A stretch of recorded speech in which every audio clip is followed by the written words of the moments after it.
input of our community before any updates to the OG. Okay, let's be real here. Let's go up here. Right, okay, here we go. The drafts language was provided to content creators and publishers so their feedback can be considered before anything was finalized. Now, this was not given to the people. This was not given to the vast majority of players. This was given to a hand-picked few. And somebody leaked it. Somebody leaked it. Okay? Do you know what that means? It means they weren't planning to change it. Everybody, I think, either a good majority of the people they handpicked was okay with it. They're on board with it. Maybe they already have a deal in place. And then somebody went rogue. Or they all got together, had an issue with it, and then leaked it. I don't know which one it is. But their plan was never to solicit the input of the community. Because if it was, it wouldn't have had to been fucking leaked. Good morning, Theo here. And today we were going to rant and rave about Wizards of the Coast. We're still going to. So grab your coffee, sit back, relax, and let's get into it, shall we?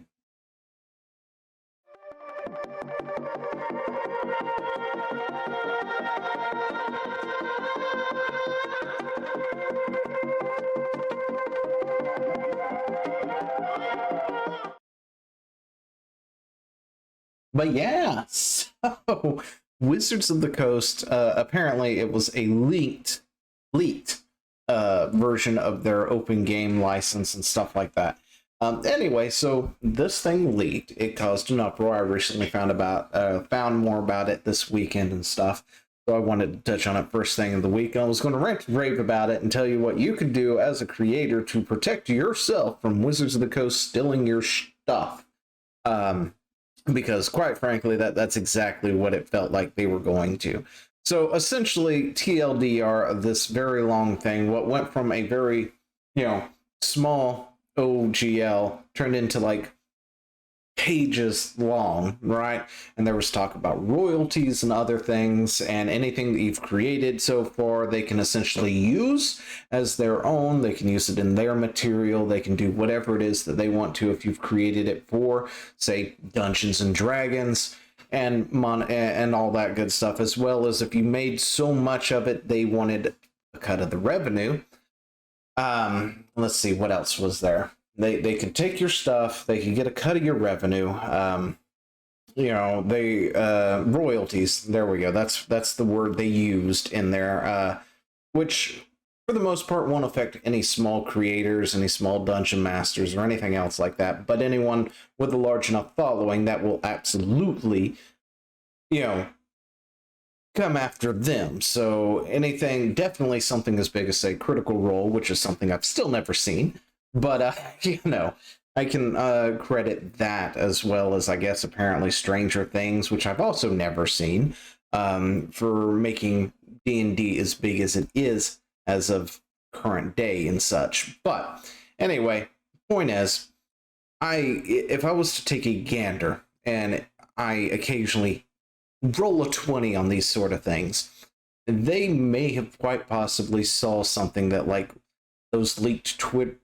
Was it Twitch? Yeah. The leaked Twitch stuff that came out last year, I believe, where, Critical Role was making in the millions in pure ad revenue. That didn't include donations. That didn't include, what's the other stuff called? Gear. Gosh, I'm lost now. Shirts, things like that, hats, stuff, mugs. It didn't include any of that. And of course, something like Critical Role has gone through and done copyrights on their things and stuff. But according to this new OGL, I would wager with the way that they've written it and stuff, and I'm not a lawyer or anything, but I would say they could probably quite possibly come through and say, yeah, we know you've got the copyright for it, but you did sign this. This is an official D&D product now. We now own this. Therefore, we own you kind of deal. And for all I know, they could probably already have a deal in the works with Wizards, so it won't really affect something like, for instance, Critical Role as much. And I would probably, if I was a betting man, say that they do have some kind of deal already with Wizards in place when it comes to this sort of thing. So they would probably be the least affected by these changes because they may already have something similar in place for all I know. I don't know, but it's possible, right?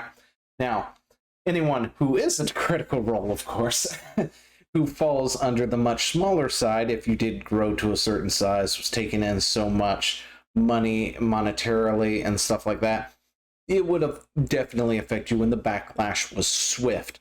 Now, last week we talked about, what was it, Hogwarts Legacy, and how their campaign for getting people to not pre-order it and stuff, to boycott it, failed tremendously, right?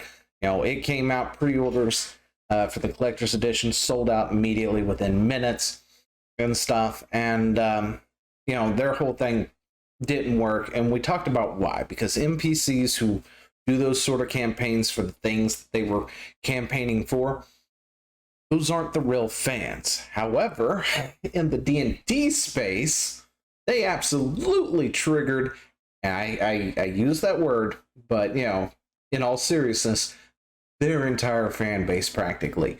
The backlash was wide, it was swift, it was amazing. So my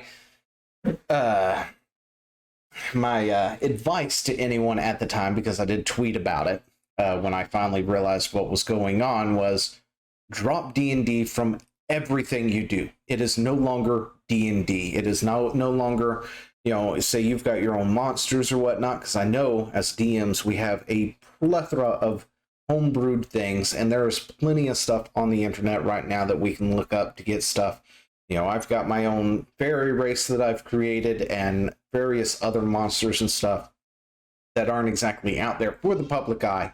But if I was to put them together, I would not put the D&D name to it. In fact, I won't anyway at this point. And I advise anyone who is into tabletop and D&D to no longer use the D&D name in anything, just in case they try something like this again. Now, as for me, I'm probably not going to really buy any of their licensed stuff anyway at this point. And I know I've got several things behind me, as it is, several books and stuff. The only thing I think I don't have is like the Dungeon Master Manual for 5th edition. But there's PDFs out there already. You can look up the PDF for any manual, any book that you want right now, get it free of charge, print it out, put it in a binder, and you're good to go. Of course, following my previous advice, don't do anything towards, remove D&D from the name of everything and stuff. I would just simply put it as tabletop, because Wizards of the Coast does not own tabletop. Tabletop includes a lot of things. It includes Warhammer, D&D, all the other iterations of D&D style games and stuff.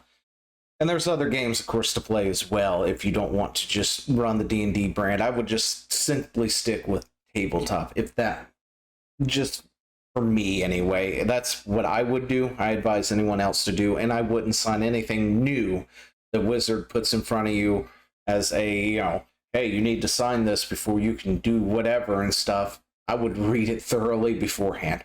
Anyway, now that we've gotten that bit out of the way, let's talk about the other part. Because apparently Wizards threw thrusters in reversed as hard as they could, and they are revisiting or revising their stance on their controversial licensing, following the outcry, of course. Right? Now, we're not going to go down into this, because what I want is their statement. Here is their statement on the open game license, the OGL, as it would say, an update on the OGL. And we are going to read it, and I'm going to put in my thoughts in the middle of while we're doing this. But originally they said they were doing this for the whole, apparently because they didn't want it to be used as for blockchain NFTs or major corporations using their thing for commercial and promotional purposes. That was essentially their first line of defense on why the OGL was changing so vastly, right? And if you're in the D&D space and you give it just a little think, who out there who is anyone even attempting NFTs or blockchain games with D&D? No, nobody's doing that. Are there any major corporations attempting to use D&D for? No, nobody's doing that either. Outside, you want to call Critical Role a major corporation or something, nobody else is really doing that, right? So, but anyway, let's go ahead and read through this. When we initially conceived of the revising the OGL, it was with three major goals in mind. First, we wanted the ability to prevent the use of D&D content from being included in hateful and discriminatory products. I really hate this kind of stuff. I really do. Like, I'm for inclusivity, all that good stuff and things, but people want to be hateful, let them be hateful. Look, I'm sorry. They're going to do what they're going to do, okay? And I don't even know what a hate-filled or hateful and a discriminating product would really be unless they're referring to somebody who's doing a live stream with they're playing D&D and they've decided their dwarves are racist against their elves or something, because that's the thing that I tend to do. The dwarves and the elves don't really get along, so there's a bit of a race relationship going through there. And I know it's kind of it's kind of cliche and whatnot, but this is what happens, right? And I don't apologize for it. I don't care. Anyway, the point is, I don't understand where they would be going to outside of something like that. But anyway, second, we wanted to address these attempts to use D&D and Web 3 blockchain games and NFTs by making clear that the OGL content is limited to tabletop role-playing content. Like, I'm sorry, we wanted to address those attempting to use, tabletop, limited to tabletop role-playing content like campaigns, modules, and supplements. Okay, well, nobody's really using it for any of that. And if somebody wants to make NFTs and make their OGs or whatnot that are, D&D inspired or whatnot, fuck wizards. It's that simple. I am past that point, right? I can say the F word. Okay, yeah, fuck them. They can fuck right off for all I fucking care. Anyway, if somebody wants to do that, let them do it. They're going to do what they want to do. And if you do, just label it as tabletop, not D&D. Anyway. And third, we wanted to ensure that the OGL is for content creators, the home brewer, the aspiring designer, our players, and the community, not major corporations used for their own commercial and promotional purposes. Again, I don't think anyone's ever seen anything like that even happening. Nobody really attempting to do that sort of thing, not in the D&D space anyway, without it being backed by D&D. I'm sorry, I've never seen it. I don't know why they were attempting to prevent something that's just not happening, right? I understand preventing something that just isn't happening or whatnot, but yeah. Anyway, let's move on to the next part, shall we? Anyway, driving these goals, we're two simple principles. Our job is to be good stewards of the game, and two, the OGL exists for the benefit of fans. Nothing about these principles were wavered for a second. I beg to differ. No offense. It's been tossed, and it's not just one person either. One of my friends mentioned it. I can't remember who it was, but I had seen this argument before on Twitter and stuff, and saying, "Well, it's Hasbro, right? Hasbro, kitty cat, can you get off my mic, please?" Anyway, Hasbro's the reason this is happening. This change is happening. It's Hasbro's influence, and it might be. But in my opinion, Wizards of the Coast and Hasbro are one and the same at this point, because back in 1999, Hasbro acquired Wizards. Just like I blame Activision for the change in Blizzard Entertainment, I would say Hasbro probably changed Wizard in a similar fashion. And we've all heard me rant and rave about Activision and Blizzard at this point, so I'm not going to redo it with the other side. Kitty cat, you've got to get off my mic. Come here, Callie. Okay. Anyway. Cat tail in my face. Come here. Yeah, good kitty. That was why our earlier drafts of the new OGL included the provisions they did. The draft language was provided to content creators and publishers so their feedback could be considered before anything was finalized, which is why somebody leaked it onto the internet, because we all know if it hadn't of, this stance would not be taken right this second. They would have pushed it through. Anyway, in addition to language allowing us to address discriminatory and hateful conduct and clarifying what types of products the OGL covers, our drafts included royalty language designed to apply to large corporations attempting to use our OGL content. It was never our intent to impact the vast majority of the community. No, it wasn't. It was purely to impact anything that was getting close to or as large as Critical Role. Guarantee it. Like, seriously, that was all they were after, was any of the very large creators, anyone who's done a book, who's done anything.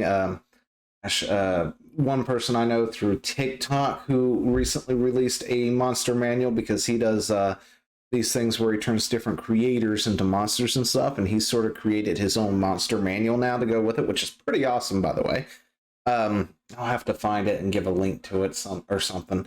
But anyway, yeah, it would be to go after that kind of thing, right? Anyone who's large enough that they could get a bit of a penny, a few pennies from, if not more.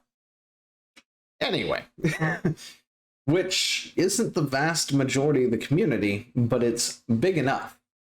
Anyway, however, it's clear from the reaction that we rolled a 1. No fucking shit, you guys rolled into the negatives. Like, if negative 20 was a number, you rolled it. It has become clear that it is no longer possible to fully achieve all 3 goals while staying true to our principles. So here's what we are doing. That is right. You were not going to stay true to any of those principles with this. Anyway, the next OGL will contain the provisions that allow us to protect and cultivate the inclusive environment we are trying to build, and specifically that covers only content for tabletop RPGs. That means that other expressions such as educational or charitable campaigns, live streams, cosplays, VTT usage, etc. will remain unaffected by any OGL updates. Content already released under 1.0A will also remain unaffected, which, I should have looked that up to see exactly what that includes. But anyway, as long as it doesn't include that backwards compatibility bullshit, sure. Anyway, what it will not contain is any royalty structure. It also will not include the license back provision, well, there you go, that some people were afraid of was meant for us to still work. Let's talk about this for a second.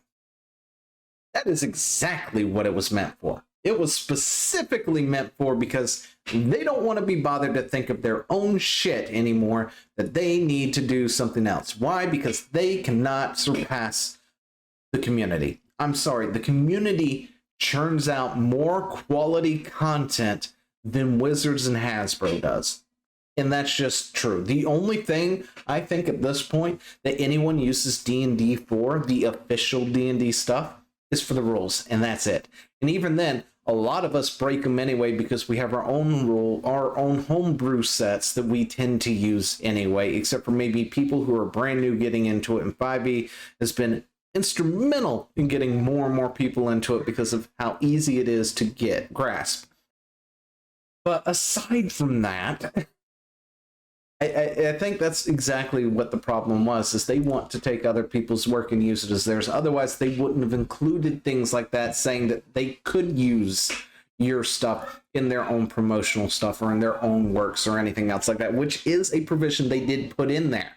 If you're going to sit there and tell me that that some people were afraid was meant to steal our work, bitch, please. Are you fucking kidding me? You straight up said, we will use your shit for our stuff. I mean, I don't know how much more clear you have to be to figure that one out. But anyway, I do digress. The thought never crossed our mind. Said, fucking dead. Oh, God. I'm sorry, this thing had me heated. It really did. And I'm all jacked up on coffee. Not Mountain Dew. Anyway. It's a lot. This is going to be a long video. I'm sorry. Under any new OGL, you will own content that you create. We won't. Damn right. Anyway, any language we put down will be crystal clear and unequivocal on point. I'm sure it will. The license back language was intended to protect us and our partners from creators who incorrectly allege that we steal their work.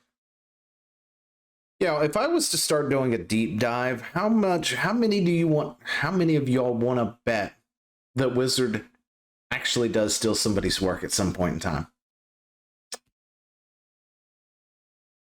Like current day, do you think that it has happened at some point? I want to, you know, I'd say it probably did at some point. Did this happen? I feel like this is going to be something I'm going to have to look into. Anyway, simply because of the coincidental similarities, as we, alleged that we steal their work simply because of coincidental similarities. Look, if somebody's OG comes out and it's been out, and then suddenly Wizards produces a thing, you know, a year later or something, or months later, and it has coincidental similarities, Wizard, we ain't stupid, all right? Seriously, we're not dumbasses. We understand where it came from. You stole it. Anyway, we will continue to invest in the game that we love and move forward with partnerships in film, television, and digital games. That risk is simply too great to ignore.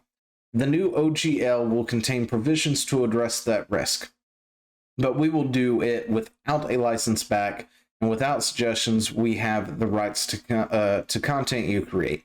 Your ideas and imaginations are what makes the game special and belong to you.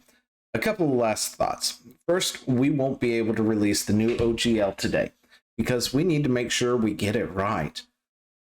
But it's coming. Second, we're going to hear people say that they won and we lost because making your voices heard forced us to change our plans. Those people will only be half right. They won, and so did we. Oh, really? Okay. Our plan was always to solicit the input of our community before any updates to the OG. Okay. Let's be real here. Let's go up here. Where is it? That's why our earlier drafts of the OGL included that provision, blah, blah, blah. The drafts language was provided. Okay, here we go. The drafts language was provided to content creators and publishers so their feedback can be considered before anything was finalized. Now, this was not given to the people. This was not given to the vast majority of players. This was given to a hand-picked few. And somebody leaked it. Somebody leaked it. Okay? Do you know what that means? It means they weren't planning to change it. Everybody, I think, either a good majority of the people they handpicked was okay with it. They're on board with it. Maybe they already have a deal in place. And then somebody went rogue. Or they all got together, had an issue with it, and then leaked it. I don't know which one it is, but their plan was never to solicit the input of the community. Because if it was, it wouldn't have had to been fucking leaked. That simple. Anyway, our plans was always to solicit the input of our community. Bullshit. Before any updates were done, the drafts you've seen were attempted to do just that. Yes, that's why it was hand sent off to a hand select few, right? A select few. We wanted to always delight fans and create experiences through that everyone loves. We realized we did not do that this time. We are sorry for that. They're very sorry. Our goal was to get exactly the type of feedback of which provisions worked and which did not, which we ultimately got from you. Yeah, because it got leaked. That's the only reason you got it. Anyway, any changes this major could only have been done well if we were willing to take the feedback. You weren't. What happened is you got backlash. People canceled their subscriptions to the what is it? D&D Beyond? That's a Wizards product, right? That's the online web service that allows you to create things, because you can. There are things back here, okay? What is it? Dungeon tiles, whatever. Anyway, that is available digitally on D&D Beyond, along with a ton of other sets similar to that. All right, now I've got some physically that I put together on a table. For the vast majority of people who are using the online interspace, D&D Beyond was the way to go. People were canceling. Tons of people were canceling their subscriptions to D&D Beyond, asking for refunds and this, that, and the other of the stuff that they bought. Just because I own that physical copy, I can't put it on D&D Beyond. I wish I could. Is there any way to do that? Because I never could figure it out. Maybe it's something now, but it wasn't when I first got it, right? Anyway, point is, people were canceling their stuff. They were bleeding badly. That's why they reversed course. It had nothing to do with wanting the community's feedback. Otherwise, the community would have been given the new OGL ahead of time to say, hey, what do you think about this? What's your feedback? No, it was a few select hand-picked individuals or groups. Anyway, we realized we did not do this time. We are sorry, blah, blah, blah. Our goals, blah, blah, blah, which we ultimately got from you. Any changes that were done well, if we were taking feedback, no matter how it was provided.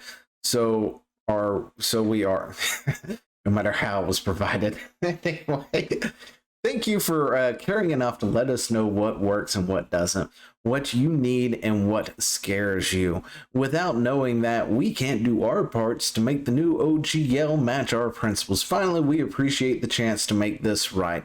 We love D&D devoted players and the creators who take the time on so many incredible adventures, who take them on so many critical. We won't let you down, blah, blah, blah. Yeah. So I think my thoughts are quite apparent. Fuck Wizards. We're done here.